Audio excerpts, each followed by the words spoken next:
इस वीडियो में बात करेंगे how to pass in accounts class 11th class में अगर आप हो तो अकाउंट्स में कैसे पास होते हैं, क्या क्या चैप्टर ऐसे पढ़े जिससे आप अकाउंट्स में बहुत अच्छे से पास हो सकते हो, और या फिर आप अकाउंट में आप अच्छे नंबर ला चाहते हो तो कौन से चैप्टर पहले पढ़ने चाहिए, कौन से बाद में पढ़ने चाहिए, इसके ऊपर आज हम बात करेंगे। वीडियो को बहुत ध्यान से देखना एंड तक।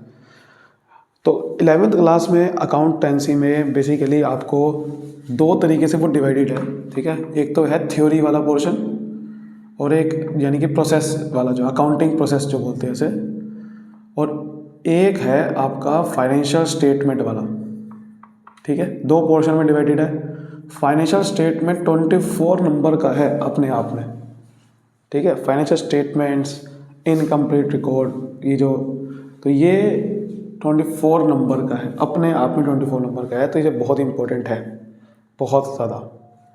क्लियर। उसके बाद जो बचता है थ्योरी ज़्यादा है क्योंकि इसमें 56 नंबर की अकाउंटिंग प्रोसेस है, तो इसलिए ध्यान देना पड़ेगा ज़्यादा इस पे, लेकिन ये भी बहुत इम्पोर्टेंट। तो मेरे ख्याल से आपको सबसे पहले तो जो सबसे इम्पोर्टेंट चैप्टर है, जो सबसे आसान है, जो आपके लिए जनरल और लेजर, सबसे पहले आपको इस पर ध्यान देना चाहिए क्योंकि यहाँ से क्वेश्चन आना ही आना है 110%, क्योंकि ये सबसे बेसिक चैप्टर है और ये अकाउंट का बेस है। तो जनरल लेजर तो आना ही आना है। इसमें मान के चल सकते हो आप, ये 6 नंबर का भी एक क्वेश्चन है इसमें से, और 4 का भी आ सकता है।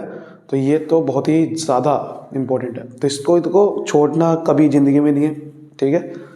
उसके बाद बताता हूँ आपको और कौन सा कर सकना है। आपको कैश बुक और बाकी की जितने भी अदर सब्सिडरी बुक है, ये भी बहुत ही सिंपल चैप्टर है, क्योंकि अगर आपने लेजर पढ़ लिया तो कैश बुक तो आपको बहुत अच्छे समझ में आएगा।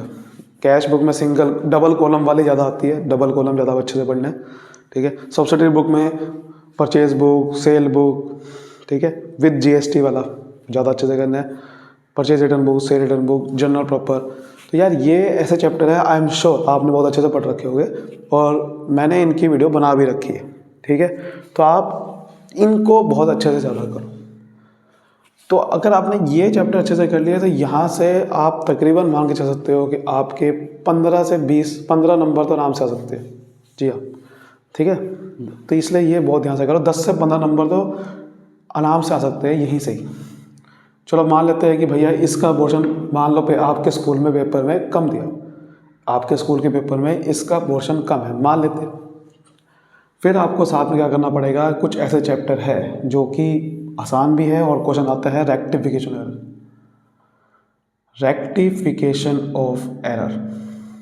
यहाँ से क्वेश्चन आना ही आना है, इसलिए बहुत अच्छे से करो। यहाँ से 6 नंबर का आ सकता है पूरा क्वेश्चन, और ज़्यादा मुश्किल नहीं है। अगर जनरल चैप्टर का रखा है ना तो रेक्टिफिकेशन एरर आसानी से हो जाएगा। ये बहुत अच्छे से करो आप।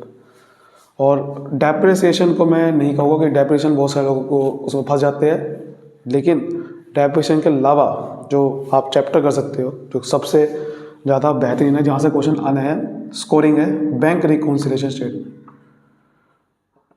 इसकी मैंने कई सारी वीडियो बना रखी है आपके TS गढ़वाल की बुक से, बहुत अच्छे से आपको समझ में आएगा। अगर आप वो वीडियो देख लोगे तो बहुत बढ़िया हो जाएगा आपका बैंक रिकॉन्सिलिएशन स्टेटमेंट। अगर आप वो वीडियो देख लोगे पूरा पक्का हो जाएगा आपका। सारे केसेस की लगभग वीडियो बना रखी है मैंने, अलग अलग क्वेश्चंस के, TS गढ़वाल से ही क्वेश्चन लिए मैंने, वहीं से वीडियो बनाई है, ठीक है। तो ये चैप्टर करो, यहाँ से भी 6 नंबर का क्वेश्चन है, तो ये कर लिया अगर आपने तो भैया पास आप गारंटेड हो गए। लेकिन बैकअप प्लान के तौर पे आपको फाइनेंशियल स्टेटमेंट वाला चैप्टर प्रिपेयर करो, क्योंकि ये चैप्टर सिर्फ पास होने के लिए नहीं बल्कि आगे के लिए बहुत ज़्यादा इंपॉर्टेंट है। इसको कभी ज़िंदगी में छोड़ना देना, क्योंकि ये सिर्फ पास नहीं होना, आपको अकाउंट का बेस बनाना है। तो ये चैप्टर कभी छोड़ना नहीं है, क्योंकि आगे का बेस है। यानी कि इसके अंदर trading and profit and loss account वाला जो चैप्टर है, trading and profit and loss account वाला, एंड बैलेंस शीट, ये कभी ज़िंदगी में छोड़ ना देना, क्योंकि ये पूरी अकाउंट बेस है। ये बहुत ज़्यादा इंपॉर्टेंट है। आगे जितने भी अकाउंट पढ़ोगे ये बहुत ज़्यादा काम आएगा। ये चैप्टर बेस है। आप इसमें विदाउट एडजस्टमेंट वाला तो करोगे, लेकिन विद एडजस्टमेंट वाला ज़्यादा अच्छे से करो, क्योंकि वो क्वेश्चन आएगा ज़्यादातर पेपर में। विदाउट एडजस्टमेंट वाला तो क्वेश्चन आसान हो जाता है ना, करना दोनों ही है। पहले तो आपको विदाउट वाला ही करना पड़ेगा चैप्टर, तभी आपको विद वाला समझ में आएगा ना। लेकिन ये चैप्टर कभी छोड़ना नहीं है। 6 नंबर का गारंटेड आना है और 4 नंबर का भी इसमें क्वेश्चन आएगा। ठीक है, तो आप ये समझ लो कि chapter one of the most important है, करना ही करना।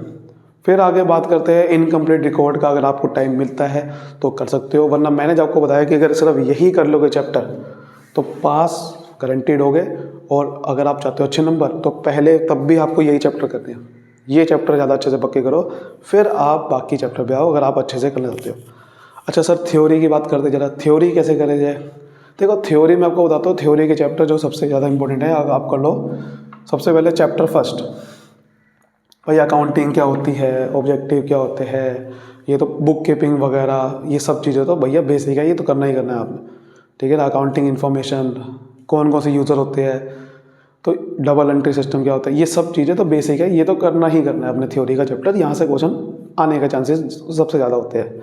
उसके बाद आपको थ्योरी के चैप्टर जो करना है वो जहाँ से क्वेश्चन ज़्यादा बनता है वो है अकाउंटिंग प्रिंसिपल वाला चैप्टर, अकाउंटिंग कॉन्सेप्ट और अकाउंटिंग प्रिंसिपल वाला चैप्टर। वहाँ से थ्योरी क्वेश्चन बहुत ज़्यादा बनता है, गोइंग कंसर्न कॉन्सेप्ट। और ये चैप्टर सिर्फ पास होने के लिए नहीं, अकाउंटिंग प्रिंसिपल वैसे भी आगे अकाउंट का बेस बनाने के लिए बहुत ज़रूरी है आपके लिए।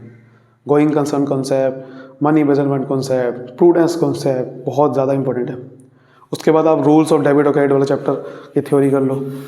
ठीक है, रूल्स ऑफ डेबिट और क्रेडिट वाला चैप्टर, वहाँ से थ्योरी आती है और वैसे भी चैप्टर इंपॉर्टेंट है। और उसके बाद आप वो लगा लो वाउचर वगैरह चैप्टर वाला थ्योरी, वाउचर वगैरह।